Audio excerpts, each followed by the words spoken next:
Salut tout le monde, c'est Gabriel sur le stand LG. On se retrouve pour une prise en main du LG F90.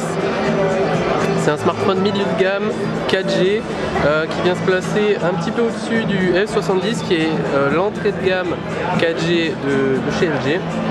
Donc ce F90, au niveau des specs, il a un processeur Snapdragon 400, donc quad-core, cadencé à 1,2 GHz, et un écran de 4,7 pouces avec une résolution QHD de 960 par 540 pixels. 4,7 pouces, ça vous fera une bonne prise en main. Pour ceux qui n'aiment pas les smartphones trop grands, c'est pas mal. La batterie fait 3000 mAh. Donc je ne sais pas si vous vous rendez compte, c'est la même capacité que sur le LG G2 par exemple, qui a un écran de 5,2, donc on peut quand même s'attendre à une très bonne autonomie avec celui-là.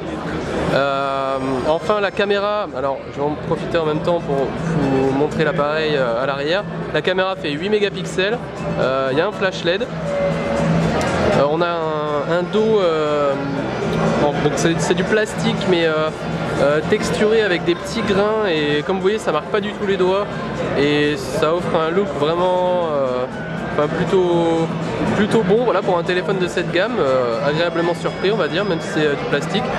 Sur le côté gauche, les boutons pour contrôler le volume. En dessous on retrouve les deux haut-parleurs, haut-parleurs stéréo, donc c'est pas mal, il y en a un là et un là. Donc là, la prise USB également, le bouton pour l'allumer sur le côté droit, et au-dessus la prise jack 3,5 mm. Donc l'interface c'est du Android 4.4 avec surcouche LG. Donc on a le même type de fonctionnalité que sur les autres smartphones, à savoir donc Q-Slide pour les applications que vous pouvez ouvrir en pop-up de cette manière, qu'on peut redimensionner, sur laquelle on peut modifier l'opacité comme ça ou mettre directement en plein écran. On a également donc on a Quick Memo pour prendre des notes rapidement. Une des nouvelles fonctionnalités c'est le knock code. Alors le knock code, donc là je suis sur l'écran de verrouillage. En fait ça, par défaut là c'est configuré de cette manière, c'est-à-dire que je dois taper plusieurs fois pour déverrouiller l'écran. Donc là c'est configuré que sur 1, 2, 3 et 4. Voilà, ça se déverrouille comme ça, mais après on peut le régler nous-mêmes. Et donc si jamais vous voulez garder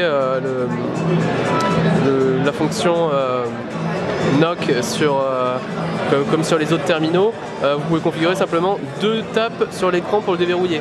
Voilà, si vous voulez configurer une tape là, il n'y a pas de souci. J'ai testé, ça marche très bien. Et donc c'est une nouvelle manière simple de verrouiller l'écran sans avoir forcément à rentrer un code ou pas besoin de lecteur d'empreinte non plus. On a également Plug and Pop, donc ça c'est pour tout le contenu multimédia lorsqu'on branche une prise jack par exemple avec donc l'application musique qui s'ouvrira. Donc l'application est toujours la même, là ils n'ont pas mis de contenu à l'intérieur mais c'est simple et efficace. On a également le mode invité si jamais on veut prêter son téléphone ou qu'il y a plusieurs personnes dans la maison qui sont amenées à l'utiliser. Et enfin le Clip Trail. Alors le Clip Trail c'est le même principe que Capture Plus. Alors Capture Plus, je vous renvoie vers notre test du LG G2. Ça permet en fait de sélectionner du texte et des images très facilement et ensuite de les coller par exemple dans la fonction note ou mémo ici. Voilà.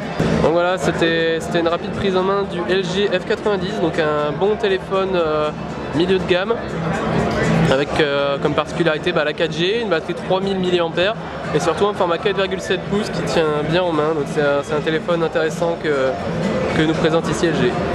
Je vous remercie, à très vite sur Phone Android pour de nouvelles prises en main. Salut à tous.